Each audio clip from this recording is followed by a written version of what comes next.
Faith is the mother of all virtues, part 3 of 7, on Between Master and Disciples, given in English on July 7, 2019, in Taiwan, also known as Formosa.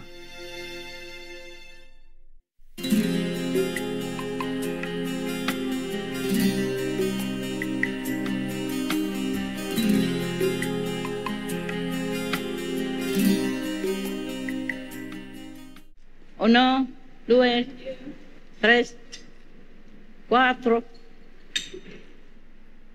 four. How you say five in Iranian? Pine. No, voila, voila. Four for the American, pine for the Iranian. And these are all for Master. Listen. So I went to eat in a Thai restaurant. Huh? I went with a hotel bus, huh? A small bus. So because it's a festival going on, huh? So I was trying to discuss. I stepped out of the bus already. There's a minivan, huh? I was trying to discuss with the driver because he asked me if you should come back to get me or not. In the hotel, they have this service. And of course, you give generous tip to the driver. It's not included, but you give. They all love to drive me around. Whoever drive that day, you know, they love, always volunteer. Me too. No. So he was asking what time he should come back to get me. Because that day is too busy. Taxi will not able to go in there. No? He has special hotel car and the design, so he could go into some crowded or special area. The street is very small there. So I said, I don't really know, maybe 2 hours or something, I finished eating. And we were talking a little bit, and the rich man, he sit next to the table, next to that street where I was talking, and he keep banging on the plastic sheet. It's summer. It's not quite summer, but they put an extra room outside with a plastic sheet because it's not allowed to build, yeah? But inside is a building, a restaurant, real, but outside a corridor, they put plastic to cover. And they keep knocking on it because the car keep engine on, you know? I think he just want to say, get lost. Okay, so I told him, oh, never mind, I get the taxi. I go back by taxi, don't worry. So I let the driver go home. I don't want to talk further, no? He tried to give me phone number and whom to call in case he's not there. I call whom, whatever, and then they come and get me. Yeah. So I gave him tip and let him go back to the hotel. And when I come in, of course, I order my food and eat and all that. And then they start talking across the table to me, you know. And he invited me to the yacht. That's how I said. His girlfriend told me. They sit together, you know. I don't know why he had to talk through the girlfriend. Maybe it is a man courtesy, you know, man stuff. Otherwise, you know, you might have trouble.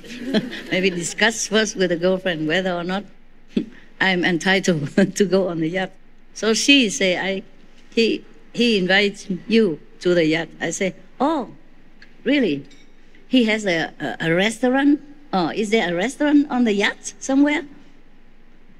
She said, no, his own yacht, a private. He wants to invite you to his yacht. I said, oh, nice, okay.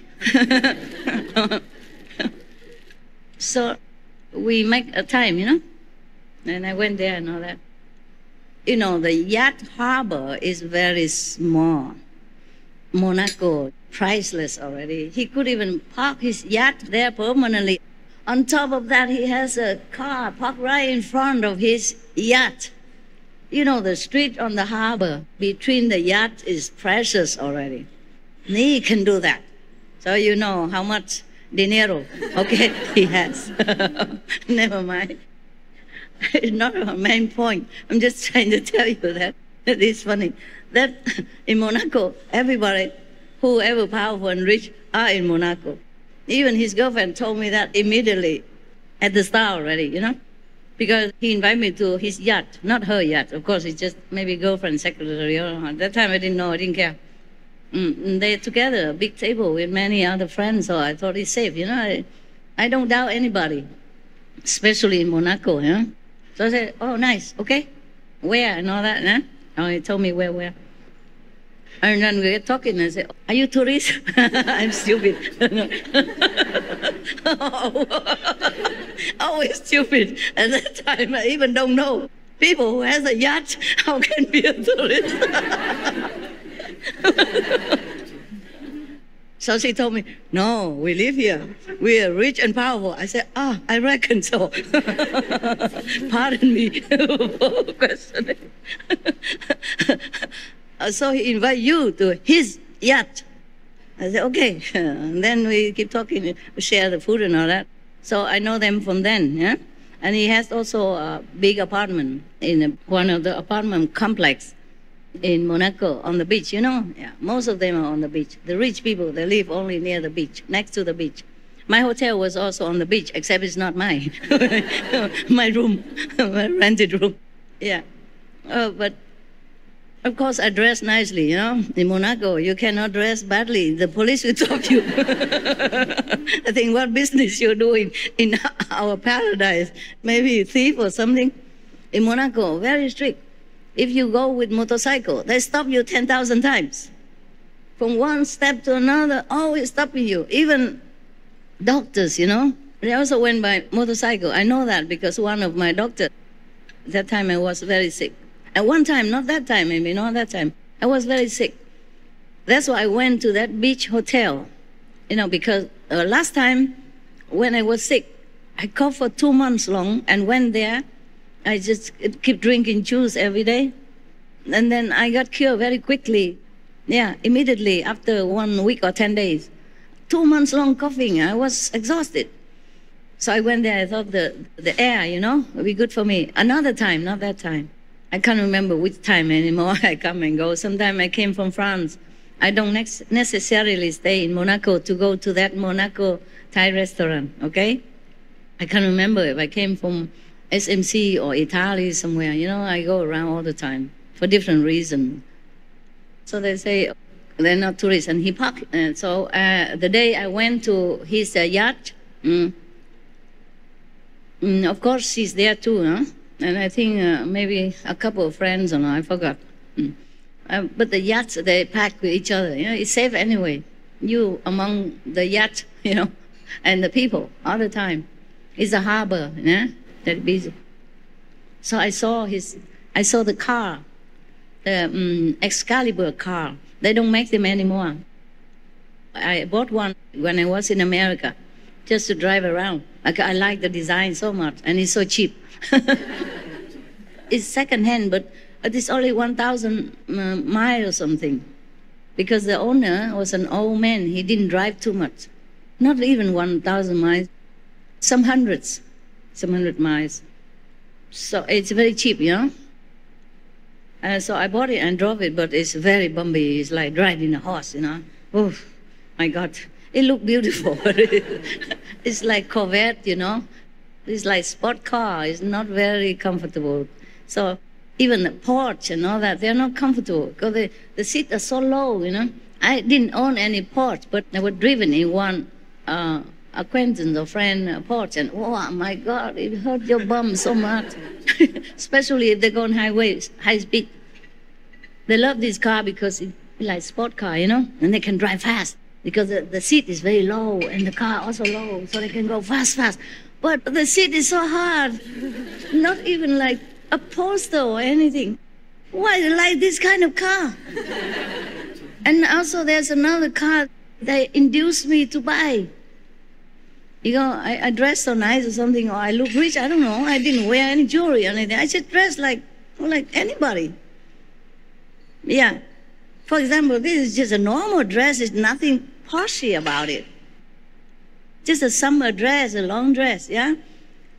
But you say, I look good, fine, I understand, I believe you, but it's nothing special. I bought it in Hong Kong, open market, flea markets, yeah.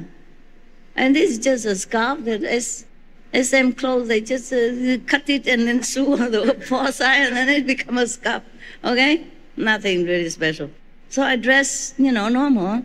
And they think I'm rich. They keep telling me to buy this big car, those are more expensive car. Like what? I forgot the name. I don't use it often, that's why. Tell me. You the men should know.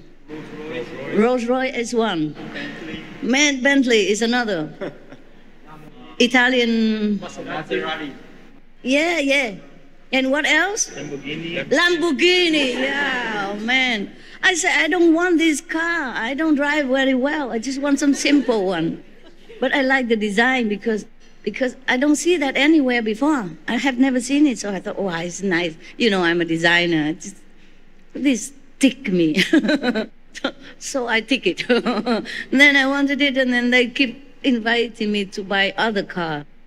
Forcing me to say, just sit, sit on it, have a feel of it, and then tell me. Typical salesman. I said, don't want to sit. I just want to buy this car and go home to my dogs. Oh, just sit, man. 1 minute, 1 half a minute. It costs you nothing. Keep saying, so I have to sit one car. And then they move to me to another car to sit. And Lamborghini, whatever. Oh, this is so low. And I'm already very short. I sit in the car, I see nothing.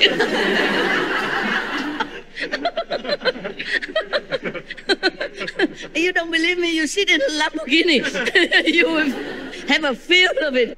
I say, I feel nothing. I see nothing. How am I going to even drive this thing? Okay. And they say, you have a cushion. I say, oh, no. I say, no, it's okay. Please, don't make trouble for yourself. I don't fancy this car, okay? Very difficult to move myself from immobile car, They just sit me there and close the door and just stand outside and keep talking to me with half open window. I could not even escape. I'm telling you, these salesmen, they are really special. And okay, so I bought that second-hand Excalibur. Yeah, they are collection. I didn't know much about collection or not collection, nothing. I know zero about car. I just like that car. And it's cheap, available, quick. So I bought it. Anyway, afterward, I feel like, driving this car is more difficult than buying it. And then it stopped right in the middle of the highway the first time I drove home. Oh, my God, it was a scare. Lucky there's no car at that time. So I'm trying so hard, to inch my way into the grass area and blink the one in light crazily. I'm worried the truck or any drive, any long truck, America, they have long, big truck and they drive, you don't care about anything. They have light everywhere. You should see them, but they don't see you. They blink light all over the body of the car, you know that? Yes. Or the tail and the head and the along the both sides. So people have to see them. But I wonder if they even see any people. They're so big and so tall and so massive, Oh, I was so scared. I was all alone. I don't have any boy and anything, muscle around to help me and nothing. Or to wave the flag saying stop. Or passing, pay attention to the kaput car. The reason I don't know because there's a clock to measure the fuel, and it say full. But I didn't have it. Maybe only a quarter or something. I drove into the highway and then it just stopped right in the middle of it. Oh, man. Okay, I'm still here, so it was okay. But for me, it was really a scare, especially for, best tough world driver like myself. Oh, terrible. I already new car, lousy driver, and stop in the highway. Imagine if it's you. No, don't have to. You know it.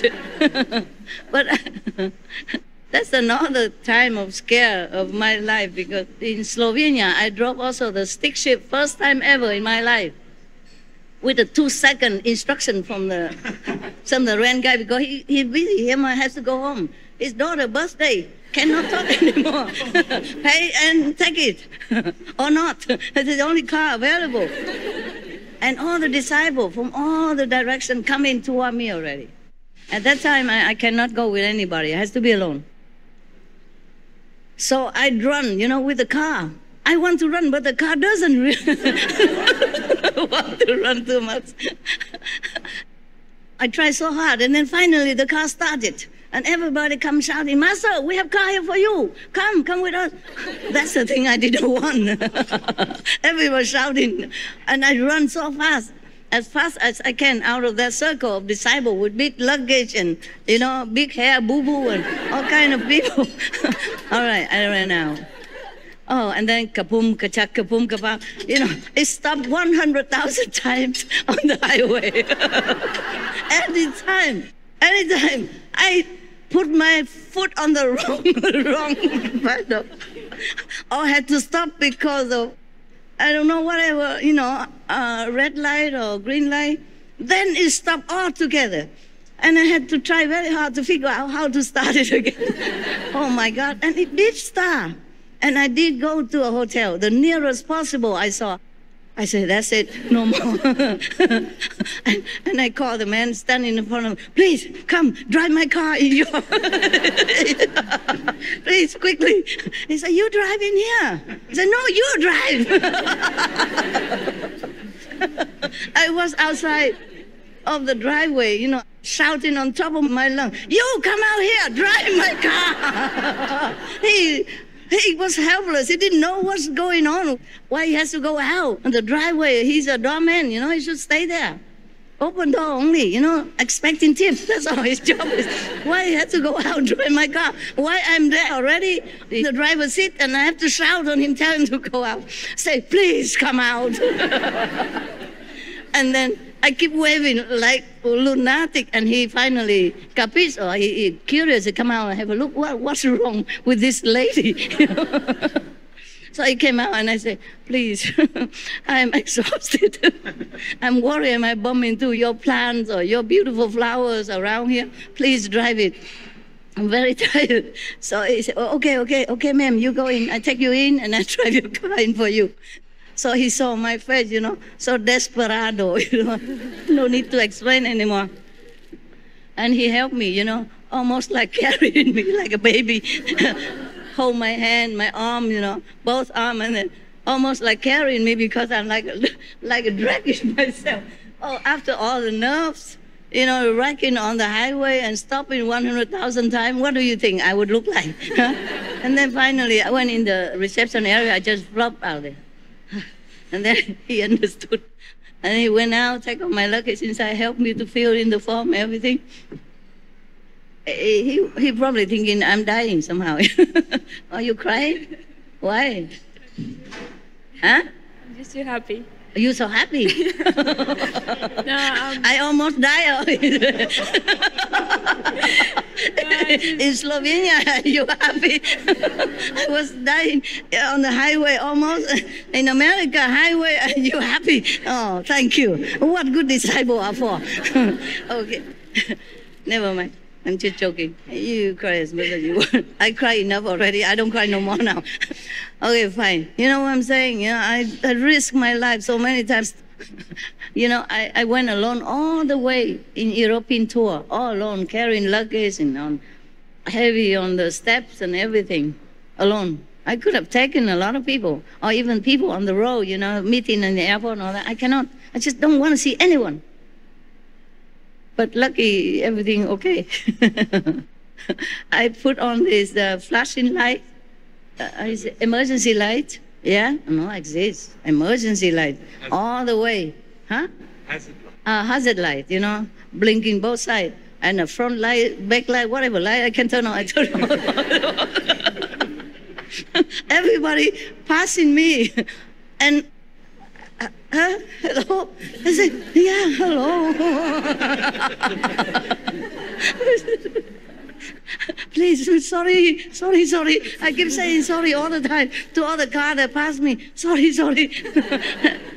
And then they were laughing and smiling or very sympathetically or something, I don't know. I had no chance to even look closer, I just say, sorry, and then I run, with the car. And that was, why I talk about that. Oh, okay, Excalibur. Yeah, so that's the first time or second time I risked myself on the unknown car, The Excalibur, okay, I bought it. So it's in America. I sold it already anyway. But it's so beautiful. It's the most beautiful Excalibur. Because there are many Excalibur, but it's not that one. That one is like a light cream outside, and inside a darker cream seat. Everything is just so perfect. Very light, not showy, but extremely making a statement, I love it so much. And there are other Excalibur, but sometimes they mix match, like in front is black, behind is brown, or in the middle is blue, or white, whatever, it doesn't look smooth with your eyes. I just like that one. I saw many afterward, not that many, but because they have only 200 cars of that type. And then they did not make any more for any reason. I did not research. My car is about the 30th car. My collection, minion rare item, like antique stuff, for collectors, not like a common car for sale. So I saw some of them before. They are also Excalibur, same style, but because the color don't match well.